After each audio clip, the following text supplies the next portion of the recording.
Welcome to KLEAN Radio, helping to navigate the journey of recovery by removing the stigma and offering a choice for a new life. With your host, Pat O'Brien. Radio and television personality. We know him from the World Series, the Super Bowl, NBA Finals, Final Four, U.S. Open. A legend. And distinguished clinical expert, Andrew Spanswick. Andrew Spanswick is with me, and there's a reason, because he knows everything and I don't. I'm Robert Shapiro. I'm Jack Osborne. You're listening to KLEAN Radio. I think you're pretty cool, Andrew. Thank you. I like your vibes. And listen, if I was getting loaded, I totally would come to your treatment center. KLEAN Radio is presented in part by Pure Simple Juice. Taste the best of what nature has to offer. PureSimpleJuice.com. Addiction is in your backyard. You can join the conversation right now. Hi, everybody. I'm Pat O'Brien. Here we are on a Sunday night, again, live from our studios in Southern California. Andrew Spanswick is here as well. Hi, Andrew. How are you? Good, Pat. How are you? Nice to talk to you. Yes. Well, that's always nice to talk to you. Andrew and I, we got a great show tonight, and we're going to talk about marijuana. And apparently, it's just, not apparently, it is becoming the new thing, money-wise and consumption-wise, and we'll get into all that tonight. But I want to tell you where we are. We're all over the country now. We're about to be on iHeart Radio. We are WR in New York. How about the Mets today? Beat the Reds 7-2. Steven Matz, the left-hander out of Las Vegas, AAA, comes up and becomes the first pitcher to record 4 RBIs. He hit a double, a single, pitched 7 2/3 innings, and it's just a kid who is now the star of New York City. Steven Matz. Remember that name. And you didn't hear it first. Now, when the Mets go downhill, call Berman and tell him, Andrew, now they were fine until well, now they're good. They're good.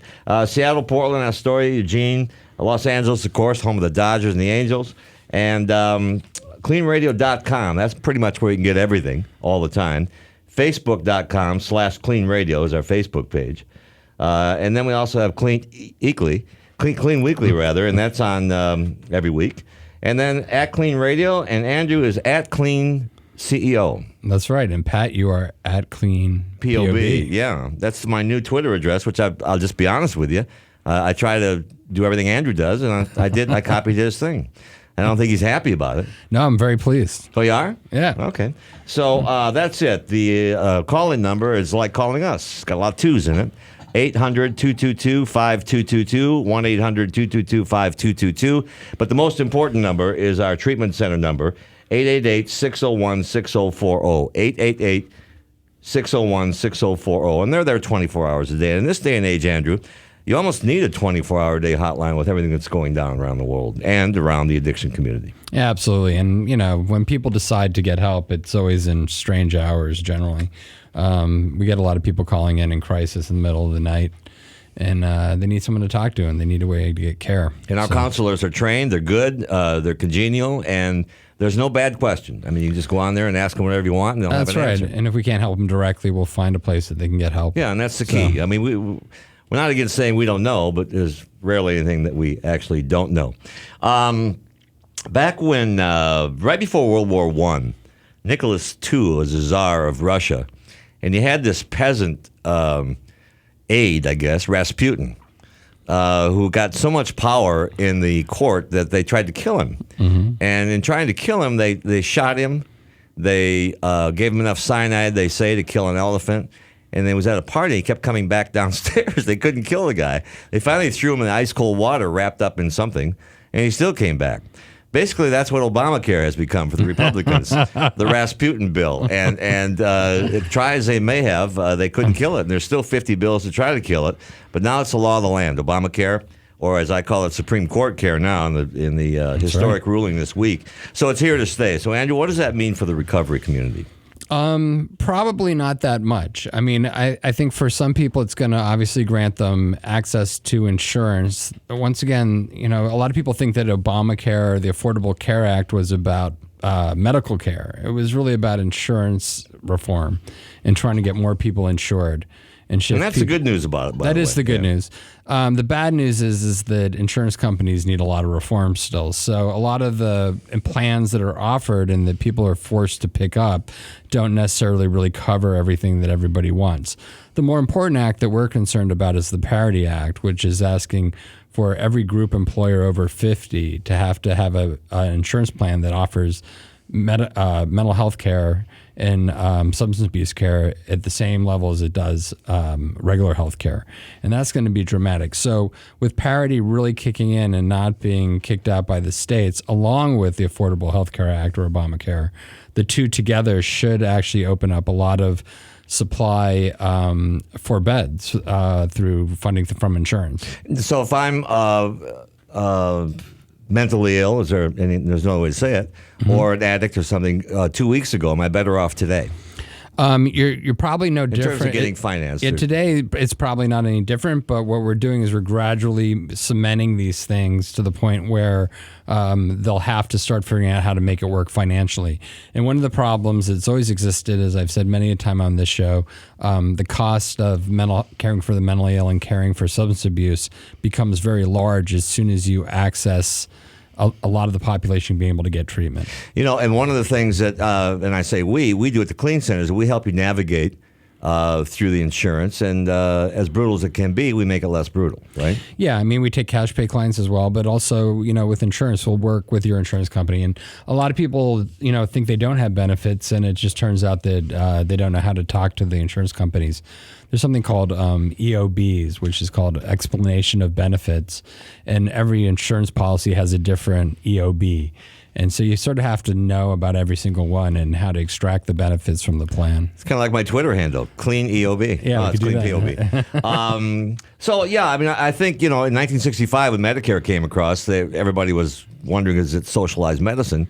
Reagan hated it and then finally embraced it, and it became a very, very good thing and helped a lot of people. Do you think that people will embrace this now after all the chat? There's nothing they can do about it anyway. And things will get better. Will they be able to go to the insurance company and say, look, you're better off? I think that we're going to hit a period in healthcare where the overwhelming amount of demand for services, because people have money now to get care, is going to put a big crunch on our healthcare system. And the government and insurance companies are going to try to figure out ways to control costs. So they're going to do that by limiting certain types of treatment that are covered. They're going to do it by underpaying professionals that provide the treatment. And we're seeing this already in Medicare, where a lot of physicians, the good ones that can get private pay cash clients, are disenrolling from Medicare and no longer taking Medicare clients. Right. Out of network. Right, because now they're only making $80 an hour, which for a physician who's spent their lifetime basically in school before they even get to practice, right? It's just not enough money to practice. And so, you get what you pay for. And unfortunately, it's a hard equation to fix, and nobody's really done it well in the United States, certainly.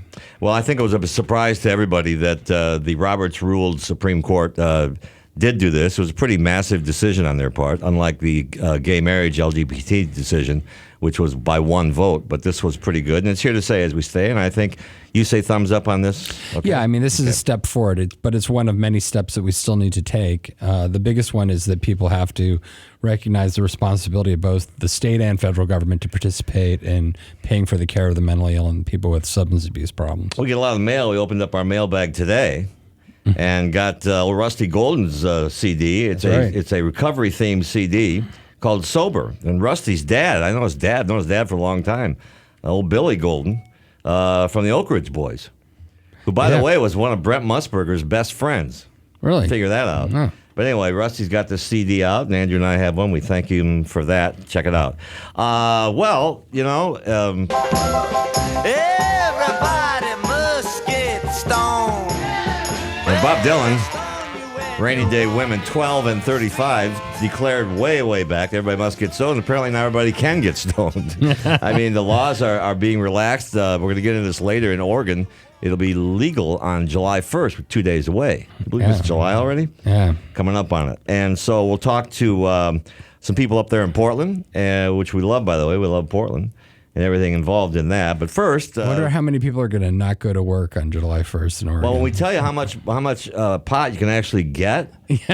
possess, and own, it's mind-boggling to think about it. But crazy. First, everybody's trying to get in on the... everybody's... Probably a good idea to get in on making money on pot. CNN's been running this special I don't know, Rand, what, every other day on the multi-billion-dollar pot business. And the man who jumped in early, and he's with us now, is Jason Spatafora. They call him the Jason. What do they call you? The Wolfman of pot? What is it? The Wolf of, they call me the Wolf of Weed Street. The Wolf of Weed Street. The Wolf of Weed Street. Is there any chance you look like Leonardo DiCaprio? No, I wish. Okay, well, the Wolf of Wall Street. Jason Spatafora is our guest, and thanks for joining us, Jason. We appreciate it. Wolf of Wall Street, or Wolf of Weed. How many websites do you have? The wolfofweedstreet.com, marijuanastocks.com, wolfofweedstreet.com, potbnb.com, findamarijuanadoctor.com. When did you jump on this, Jason? I jumped on it, on the investment side, I jumped in August of 2013 after Holder, the then Attorney General came out and said that they weren't going to go after states that had, medical marijuana or, any kind of marijuana laws on the books. So that's when I started investing. The rest, everything else, just kind of came, with the success of my first two websites, wolfofweedstreet.com and marijuanastocks.com. And some of the other things are just, like PotBNB. It's just another it's a cottage, website, basically. Yeah, it's a cottage industry. Yeah, I mean, basically. it's a vice stock, right? There's lots of vice stocks. There's the tobacco industry stocks. There's gambling stocks. This is just another vice stock, right? Stock sector. Yeah, that's one way to look at it. But look, it's an emerging market. Mm-hmm. I mean, the business of pot is booming, and it's a lot like the .com days. Except now we refer to it as .bong, where everybody is everybody's a speculator and trying to make money. So these stocks are only listed on penny stock markets, right? They're not listed on any major markets. Not all of them. There's a couple of really big biotech stocks that are on the NASDAQ, and those have performed stunningly in the last year and a half. And then you've got all these, companies that are coming out of the woodwork, so to speak, the people that have been in the business for a while, and they're trying to get their products to market. A lot of these guys really, they had the idea, they had the product, but they didn't have a means to fund it. So, they became penny stocks. 21,000 people you have your followers. They're called the Wolf Pack. And according to the one account, they've been making a fortune trading stocks. Is it possible to make a fortune trading these stocks? Yeah, absolutely. One of the reasons that I got into it was I was investing in distressed banks, renewable energy, and, I would get like a nice 30% bump after 3 to 6 months. And I was like, wow, I didn't really make that much money. But with the penny stocks and, the marijuana stocks, as that market was starting to become, talked about, I started to see huge gains just happening overnight or in, the course of a couple of weeks. What about some of the stuff that I've been hearing that the federal government still might seize some of this money as illegal drug trade money?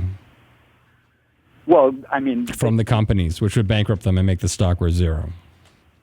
Well, it's kind of impossible. I think that's just a lot of fear-mongering because, almost all of these companies do not actually touch the plant. These are ancillary businesses, meaning, these are... right, so you're selling shovels to gold miners, basically.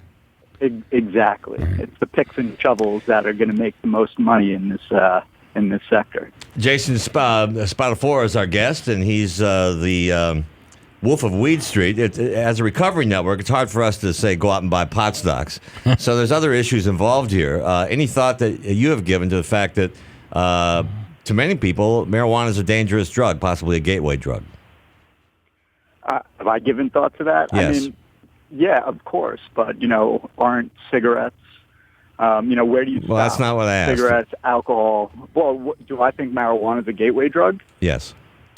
No more than any other, substance that you get. So, I mean, really, I don't really believe that it is, like the people that become addicted, they're just looking to explore the next high. So, I mean, really, if you have to go up the chain, what's the easiest thing? How do people start? They start from stealing liquor from their parents' liquor cabinet. Right. Well, liquor's legal. Has George Michael called you yet? He was. It's not funny. George was checked into rehab to treat marijuana addiction. How do you treat marijuana addiction, Andrew? Well, marijuana addiction's primarily a psychological addiction, so it operates much like a cocaine addiction in some ways, and other addictions and process addictions. And there's a lot of people that just have a problem with it. They're compulsive and they use it constantly, and they're not able to function in their daily lives. So, well, George Michael, Jason, was smoking how much, Andrew? 25 joints a day. Now, we would suggest, first of all, stay away from it. But secondly, according to you, don't smoke it, but invest in it, right? Yeah, exactly. So what's the best investment right now? In other words, this thing is a multi-billion-dollar business.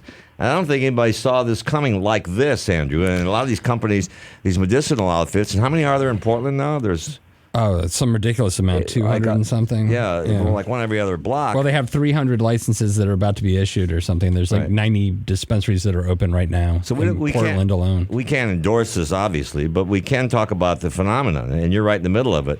Did you ever, what's your background in finance? My background in finance was I was a passive investor. I did something before this in a completely separate field, but I was always close to finance in some capacity, either through family or friends. And I mean, before this, I was doing disaster consulting. To be perfectly honest with you, well, that's perfect for this because once we have massive amounts of marijuana everywhere, we're going to have a disaster. So, are people able to? But when you say that your followers, the 21,000, is that how many you have? I think I have like 23,000. Okay, 23,000 followers, and according to some report I'm reading, and I don't know who wrote this, but they said they've been making a fortune. What's a fortune in trading marijuana stocks? Well, I'll give you an idea. So last year in 2014, when I really invented that Twitter handle, I had one person that invested. He had $800 in a Scott Trade account, and in 3 months he turned that into $90,000. Right. As for myself, I invested about $10,000, and from January 1st to April 1st, I had $630. So, well, I mean, the gains are significant, The problem is, cashing out and, like getting too greedy. Well, the other problem is that you develop another addiction, and that's gambling. Through stock trading. I mean, that's Wall Street, buddy. Yeah, it can be. I mean, my thing is that, there's a lot of, I think, personal responsibility in what you invest in. So, there are externalities and secondary problems that occur from large amounts of equity going into this market. So, investing in a company that finds new ways to deliver THC and other cannabinoids to a human system, is actually increasing the potential for addiction for a large group of people. And yet there's no economic responsibility being taken by these companies other than, the small amount that they pay in taxes. Well, I mean, look, these companies have existed, well before. And, they're basically, it's a free market. They're trying to bring their products to market. And, whatever your politics are, I mean, I think everybody really wants to make money and they see an opportunity. And that's really what's driving the sector. Do you think, though, that pot's my understanding is like an ounce of pot in California has dropped like by 50% in price. Yeah. So the cost of the drug is going dramatically down, which is probably good to some degree. And then because people aren't trying to get money for the wrong reasons, but also even though that's going down, don't you think it's a little bit like a bubble? Of course. Yeah. I mean, yeah. And, this bubble, it inflates and deflates periodically. Jason, thanks for joining us. It's wolfofweedstreet.com, and it's part of the phenomenon of the growing legalization and the liberalization of marijuana. Thanks for joining us, man. No, thank you. All right, there he Thanks, goes. Jason. Thank you, buddy. And there he goes, Jason Spatafora, in a business that has. I don't personally think this is good for anybody, but that's my own opinion. Yeah, like I said, it depends. Hey, put your kid through college on penny pot stocks. Well, there is a morality that people have that isn't necessarily connected to the law. So if you feel comfortable investing in vice-type stocks, like gambling companies and alcohol companies and cigarette companies, I guess you have a legal right to do that. But how do you actually morally, personally feel about it and the problems that it might be causing for society overall? And, we bring it up because it's the inevitable consequences or collateral of this legalization, which we're going to get into in the next half hour. And as a recovery program, I just don't. I'm not getting any of my money. And if you're already got a problem with marijuana, why would you take your last dime and put it into 10 penny stocks? Yeah, I think That's a lot a of these things. question. A lot of these things are bubble stocks. I think frozen yogurt and bubble companies. stocks, you mean like it's the latest fad? And yeah, it's like the same thing that happened with the internet in general. Right. Like the market and the housing in 2008. Things will go way up in value temporarily because it's a fad, and then the stock will collapse and fall apart. I mean, my question is a lot of what he's talking about are secondary stocks. So he's investing in companies that make water pipes and vaporizers and things that people use to smoke pot. Right. So he's right. A lot of those, although there are some laws on the books still about drug paraphernalia, so there could be issues with some of those companies as well. Well, he likes alliteration, Wolf of Weed Street, and it's a creative name. It's catchy, I guess. Right. Not for me. Our number is 800-222-5222. The important number, if you have a problem with marijuana, and have we seen a growth in the problem with marijuana addiction? We kind of laughed at the George Michael thing, but I think a lot of people... I think people are actually saying that it's a problem for them, while before they just assumed it was just pot, so it wasn't really as significant as the other drug problems that they might have. And there's something in the industry called marijuana maintenance, which is where a lot of people believe that they've stopped doing cocaine and they've stopped drinking, but they'll just smoke pot. And that's based on the false belief that marijuana isn't addictive or doesn't have long-term damaging effects. Yeah, I myself have been to 4 rehabs, and we used to kind of snicker at people who came in with a marijuana problem, but it is a problem, right? I mean, just the massive amounts that you feel like you need to medicate yourself. Yeah, I mean, I think if it's all you do all the time, 24 hours a day, not good. You're not functioning, and you're going to have problems with short-term memory and other issues. And now we're starting to see people being arrested for driving while intoxicated on marijuana. And, it's like anything, any drug that's out there pretty much that's of a lower level. I mean, certainly moving marijuana off of Schedule 1 was the right thing to do. I mean, claiming it's worse than cocaine is ridiculous. At the same point, to say that it's completely harmless, and remember, it wasn't very long ago that people thought alcohol was harmless, right? I mean, they didn't put cancer labels on. I guess it's been a while now. It was the 80s, and I think California started it. Right. But, people didn't really think that alcohol caused cancer and caused, major health problems. And now people know that, and it's starting to change their opinion of alcohol, just like it's dramatically changed people's opinions of cigarettes. Not for me. On the other side, we're going to talk to Sarah Gilbert, who's got some thoughts on this, and she's been checking our social media, which is facebook.com/KLEAN Radio. I'm Pat O'Brien. He's Andrew Spanswick. Back in a minute.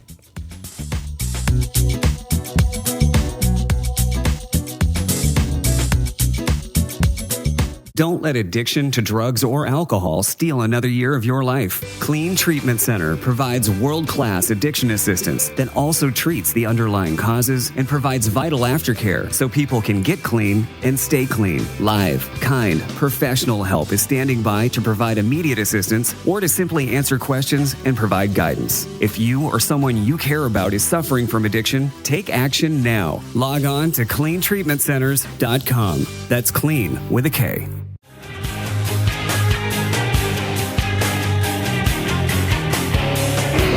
Welcome back. Pat O'Brien here along with Andrew Spanswick on a Sunday night, the last Sunday in June. That's right. And next week is July 4th. Got any plans? Gonna hang out with my wife. I couldn't think of anything better. Well, there you go. Lydia with the purple pants. We love Lydia. And up in Portland there. And well, I'm sure Portland is kind of like a small town. So in the scheme of things. I think it is. Lydia thinks it's like a thriving metropolis. Let's not pick on Lydia. What is wrong with you? Well, she does. I don't know. She can't. We're not going to give her a mic. This is KLEAN Radio. You can find us at 800-222-5222. We're on all over the country. And our treatment center number, by the way, which is very helpful. And we just talked about these marijuana stocks. And, you know, if it's been a trigger for anybody or if anything came up in your life, or anytime. They're there all night, too, right, Andrew? Yeah, it's 24 hours, 7 days a week. I guess that's what 24 hours Yeah. 888-601-6040. 888-601-6040. Let's shoot up to Seattle now. Another one of our favorite cities and one of our favorite people, Sarah Gilbert, the queen of social media for KLEAN Radio. Hi, Sarah. How are you? Hi, Sarah. How are you? Well, I just You just hung up on her. Well, I didn't hang up on her. It said on air, but she'll go. She'll come back. That's the great thing about technology. It doesn't take long. And if you watch CNN enough this week, you find out that no technology works. I mean, they had more drop calls up there around New York when they caught these guys, and they finally got him. By the way, the one they killed, and the other one, if you haven't heard, they wounded him, and he's in the hospital now. You think he'll be safe in prison now when he starts spilling the beans on all the guards? I just can't even imagine that they let him live so far. I mean, you talk about drugs in prison, by the way, just to make it relevant here. Maybe I'm stupid. I've been to a lot of prisons talking to, about recovery. Yep. Not a lot. I've been to a few. But up at this place in Danmar, you can buy TVs, you can buy anything you want. Yeah, there's more drugs in prison sometimes than there are outside of prisons. I mean, that's how the economy works. It's off of tobacco, drugs, alcohol. Yeah. I mean, you're sitting in a cell all the time. You got to do something, I guess. So. You would think you should be just incarcerated. Well, but we're not supposed to have any luxuries. I mean, that's the thing. Our prison system is not about really reforming people anymore. It's just about locking people up. So, when you just lock people up, then they're dealing with anxiety, boredom, depression, hopelessness, and those are the things that generally drive people to start using and become addicted. And that's one of the topics that Andrew and I is our pet peeve of throwing people away. Well, that's the other thing. We have a ton of people that shouldn't be in prison that are there for drug offenses that were nonviolent. Or homeless people. They have no idea what to do with them. And Andrew and I have been very outspoken about this. Our number is 800-222-5222, Facebook.com/KLEAN Radio. Now, I push on air for Sarah, right? Do you know that we're live? There we go. Hi, Sarah. How are you? Oh. It's all that. There we go. We got her. We finally got you. Take two. Hey. I'm sorry, Sarah. Hi. This is a live show. So Sarah Gilbert joined. Hi, Sarah. How are you? I'm doing fine. It's all that legal weed up here in Seattle. It just makes the phones not connect very well. Are you sure that's what it is? Has George Michael called you? But actually it's pretty funny. Willie Nelson was here last night up in Seattle, and so it kind of made me think about our next question.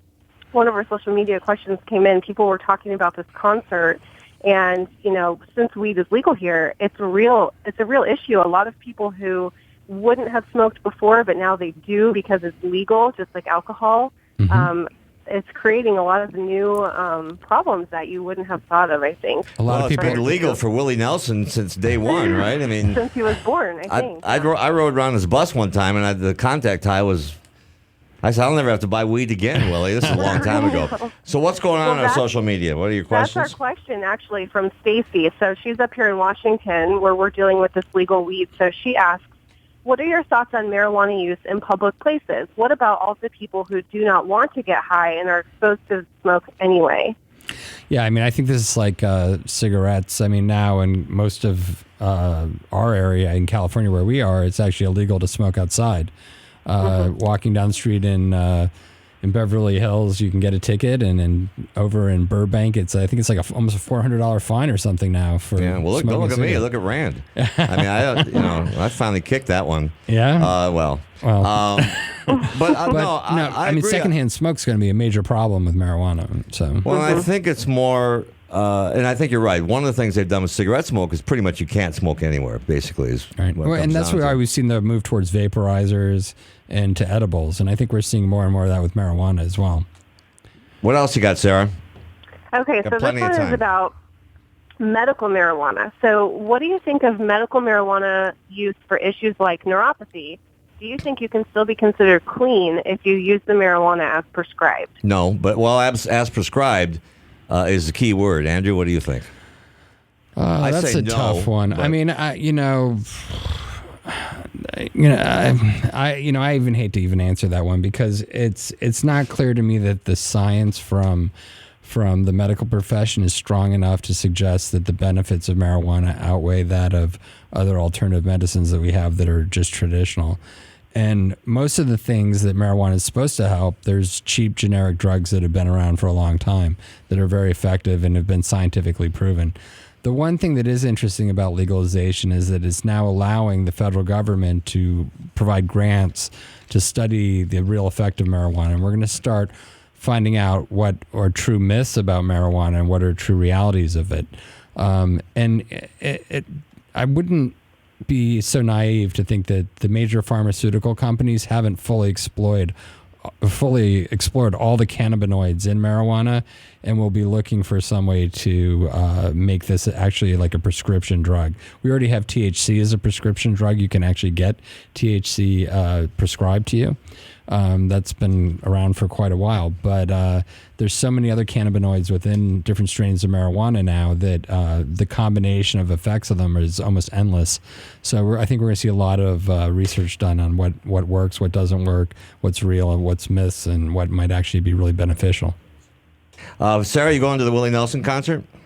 No, we missed it. It was last night. Oh, it was last night? Oh, okay. One of the things I have to say, though, about this issue with legalization with regard to being sober or not sober, a lot of the cannabinoids that are being taken out of marijuana that don't get you high, the non-THC cannabinoids, are becoming available and help with sleep and anxiety and stuff like that. So we're starting to see that it's not about just pot anymore. You're actually going to be able to use certain substances within marijuana without actually getting high, which will be interesting to see if there's a demand for that. Sarah Gilbert, she's sweet with a tweet. Thank you, Sarah. Thanks, guys. Thank you very much. All right, well, the subject has been marijuana. Joining us now is the senior political. I love people who are veterans, and Jeff Mapes is a veteran of the Oregonian. He's been their senior political reporter for 31 years. I like that. Jeff, welcome to the show. Glad to be there. Although I don't think I was senior at first. That took a while before. Well, that came it takes along. a while. I mean, it takes a while to become a senior reporter, but good for you. By the way, Andrew and I, you're up in Portland. Andrew and I were very instrumental in getting Uber in Portland. Okay. Well, don't laugh. We actually That's quite a tale. We signed what it is. We signed the petition from down here because we couldn't get a taxi up there, and apparently they muscled their way in. Let's talk about. And I've read your work, Jeff. You're a great writer, and I'm glad you're on the show. And I will spend the rest of the time here talking to you. So, what's going to happen when this bill kicks in now on July 1st? Well, at this point, to legalize marijuana. Well, the law, possession does become legal on July 1st. That's from the initiative that voters approved in November, and it'll be you can't sell it at that point or buy it. It will be that you can possess up to an ounce in public, 8 ounces at home, and certain other, amounts of edibles and liquids, extracts, that sort of thing. The legislature is working on a bill. It passed kind of the key committee that would allow temporary sales in medical marijuana dispensaries to adults, to what they call recreational users. And so and the bill calls for it to start October 1st. And so that would be actually a lot faster than you had retail sales for recreational consumers starting in Washington and Colorado. It took quite a bit longer there. So this state might move along faster than that. Jeff Mapes from the Oregonian, did they think ahead on this? Because I'm reading what you can have now starting July 1st or after July 1st. You can grow 4 plants and possess up to 8 ounces at home or an ounce away from home. Anyone 20 and older can possess up to a pound of solid edibles or about 10 chocolate bars, 72 ounces of marijuana-infused liquid, which amounts to about a 6-pack of 12-ounce sodas, and 1 ounce of marijuana extract. Seems to me, from this former drug addict, a lot. Yeah, a lot of people have commented on it. It's not nearly as strict as our neighbors to the north in Washington State were quite a bit stricter, in their initiative. Only 1 ounce, either at home or in public. No plant growing at home. The sponsors of the measure said they wanted something that would be sort of more mimic a home growing home brew kind of culture. Oregon is famous for its large number of small breweries for people brewing at home, sure.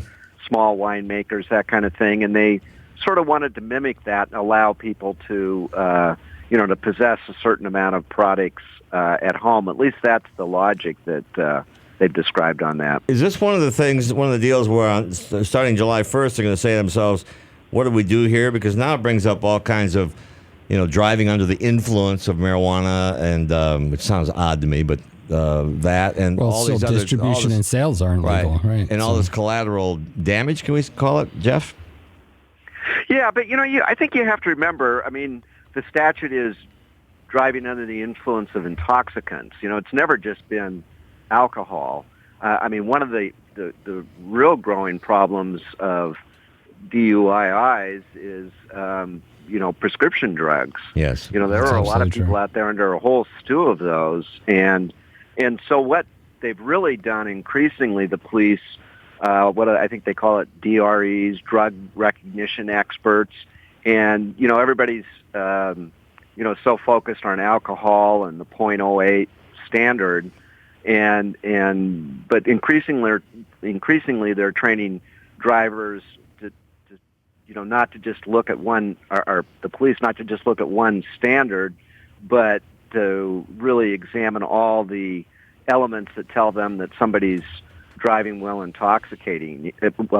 Right. It could be their behavior. It could be what they observe in the way they drive, etc. And that's a great point, Jeff, and Andrew, because prescription medicine or lithium, all these things that people take on a regular basis, and depending on what kind of day they have, they may take a little more than they should, and it's just a whole nother. Yeah, and the other thing is that we see a lot of people that get in accidents the day after drinking. Like a lot of people get in accidents when they're hungover.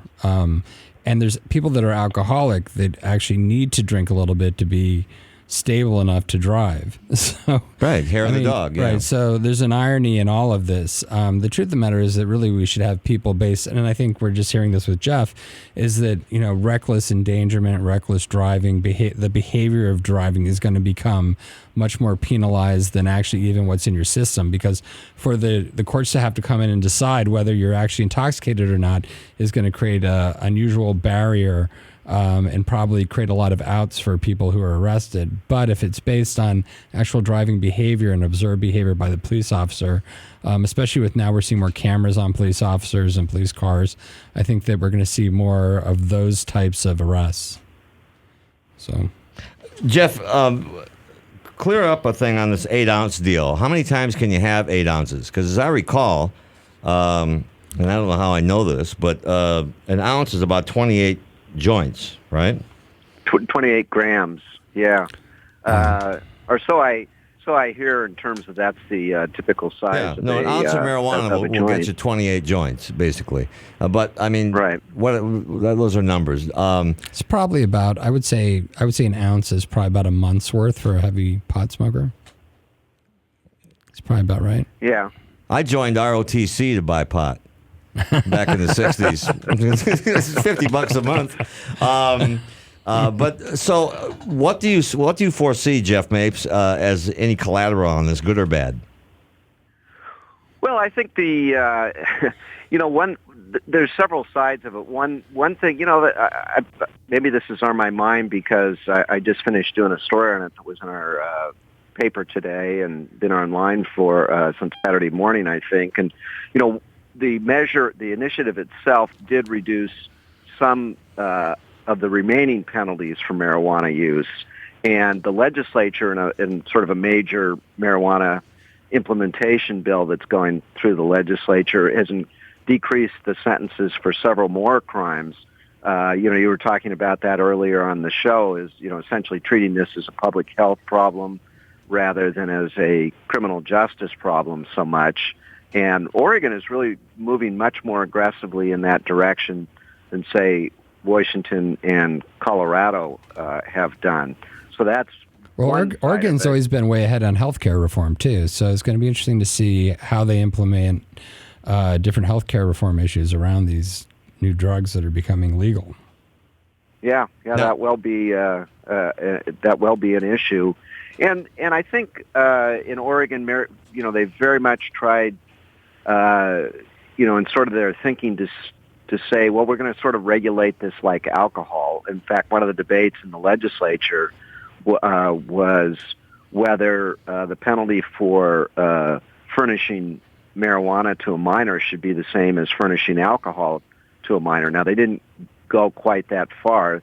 It's still a felony, whereas it's a misdemeanor for alcohol. But it's sort of an interesting question. What's worse, giving a teenager a joint or a six-pack of beer? Right, and there's this whole idea too. There's all these other issues. Like one, can you light up a joint in the park? And the answer is no. It's a public place. And then they say, well, can you light one on your porch?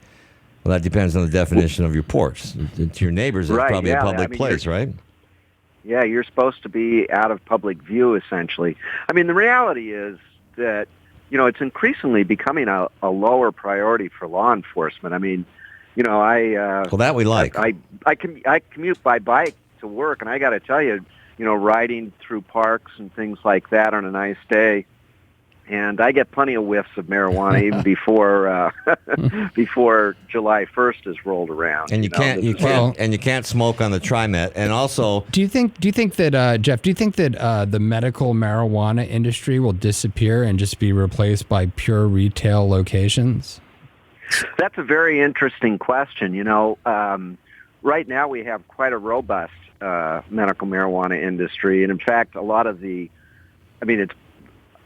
critics say that essentially the black market now is being fed by medical marijuana growers who grow way more than their patients consume, right? And that it's that excess that's going to the black market. Spilling over into the retail market, yeah, or the right. And a black lot market. of what the legislature has tried to do is really to encourage that excess to get it back into a legal market. And so it'll be very interesting to see what happens to a lot of these growers start growing for the recreational market, move away from supplying medical marijuana patients to a lot of the medical marijuana patients start buying at recreational facility. Here's one thing. I mean, I like the idea.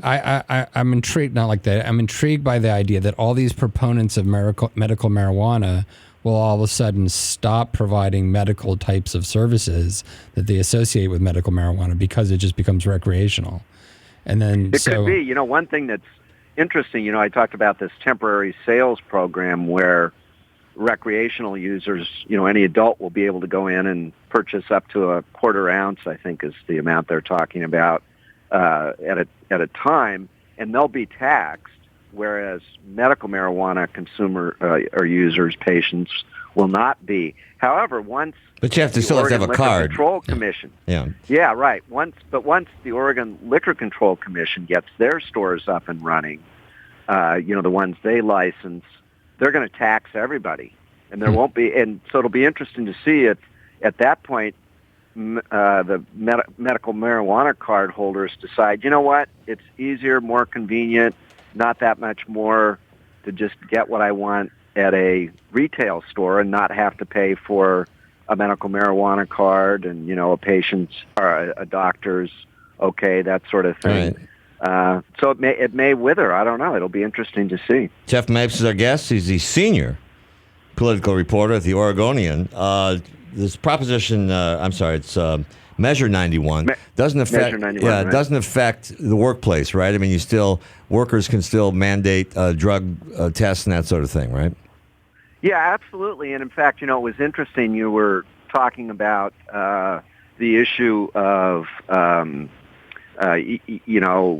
intoxicated driving and all that. And I mean, there's many employers in the workforce, and they're continuing to be this way, that if any of their employees, for example, get in a traffic accident, what's the first thing they do is they send them somewhere to get them tested.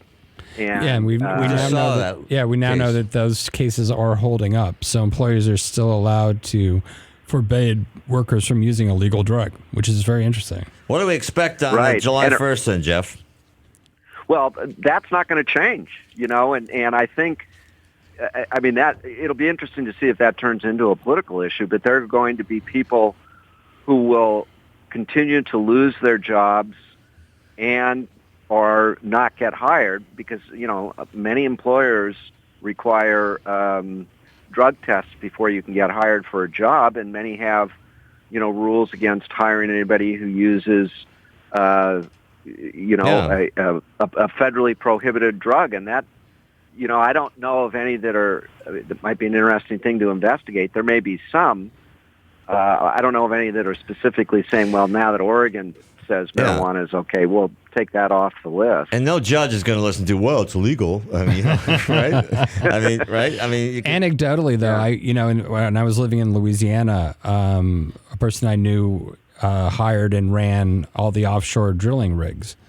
And they're very, very strict about drug use because of the huge liabilities with offshore drilling accidents. Right.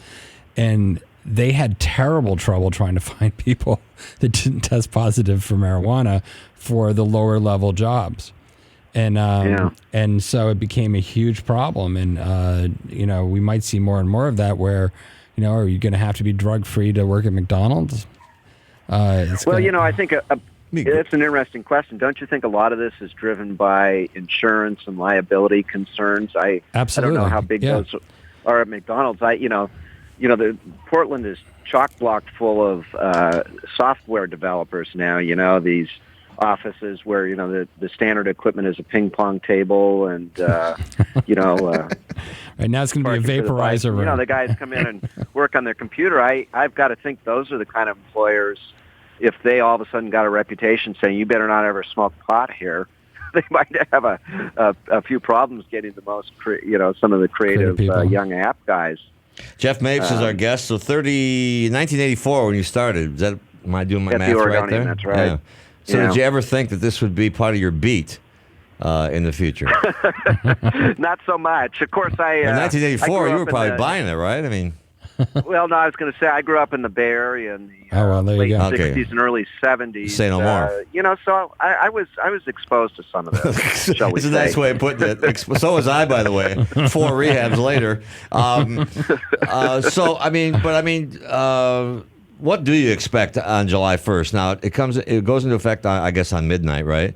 And the July 4th weekend's coming up, and I don't want to sound like the timing's kind of weird, right? I mean, there's right before a big national holiday. Yeah. They, it's funny. They held off creating. They really tried to go slow on this.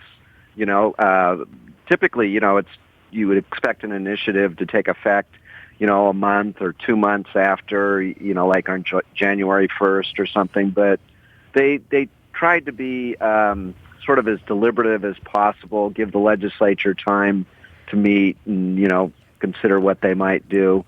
But I think on July 1st, you'll see some parties. There's some people out there that are promising to give away seeds on July 1st so people can, grow their own and that kind of thing. But honestly, Jeff, one thing sorry, go ahead.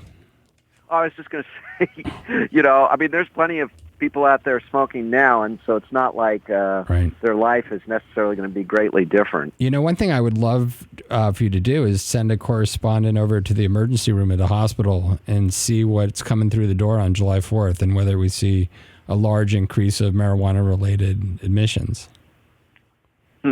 There's an interesting point, and that's one thing that a lot of people wonder. For example, yeah, well, are the baby boomers, the ones who, like you say, grew up in the 60s and 70s and maybe dropped off using pot years and years ago. Well, they're going to be in for a shock. Yeah. But are they going to be curious, It's going to be 12 times stronger. Yeah, they're not going to be ready for it. Jeff, we get up to Portland a lot. We're going to have you on the show again. You've been great. And thanks for taking part of your Sunday night for us, okay? No problem at all. It's great talking to you guys. All right, there he is, Jeff Mapes, a great reporter for the Oregonian, and knows his stuff. And you're right. Come July 1st, it'll be. Look, I'm not. Andrew and I are both. Can I speak for you on a couple of things? We're both against these penalties that put kids in jail. I'm for decriminalization. I'm actually for legalization. Yeah. My problem is that, we keep doing these things, legalizing these drugs without thinking through all the ramifications and creating the right regulatory environment. And also, if you're going to tax this drug, it shouldn't just be what we call cost shifted in the budget. So what happens is these states, they legalize marijuana and they bring in all this revenue and they say, it's going to go towards education or whatever, but then they put it in the education budget and then they draw other monies out of the education budget. So the budget basically stays the same. It's the same level, just the money's coming from a different place and the money goes to other things. So, it's expanding government without really helping people that have the ramifications of the drug being legal. Times are changing. Our call-in number, our treatment center number, rather, is 888-601-6040. Any questions about this, we can answer them. Andrew and I will not be manning the phones, but somebody will. 888-60, qualified. Well, we're qualified, but you are anyway. I don't know. I'm digging myself into a hole I can't get out of in 20 seconds. 888-601-6040. That's the number. Thanks for joining us, Andrew. Have a great 4th of July. You too. Thanks, Pat. Well, you ought to be very careful. Remember, you can choose to have a better life. And by listening to us, maybe you're on your way. See you next time. Don't let addiction to drugs or alcohol steal another year of your life. KLEAN Treatment Center provides world-class addiction assistance that also treats the underlying causes and provides vital aftercare so people can get clean and stay clean. Live, kind, professional help is standing by to provide immediate assistance or to simply answer questions and provide guidance. If you or someone you care about is suffering from addiction, take action now. Log on to cleantreatmentcenters.com. That's clean with a K.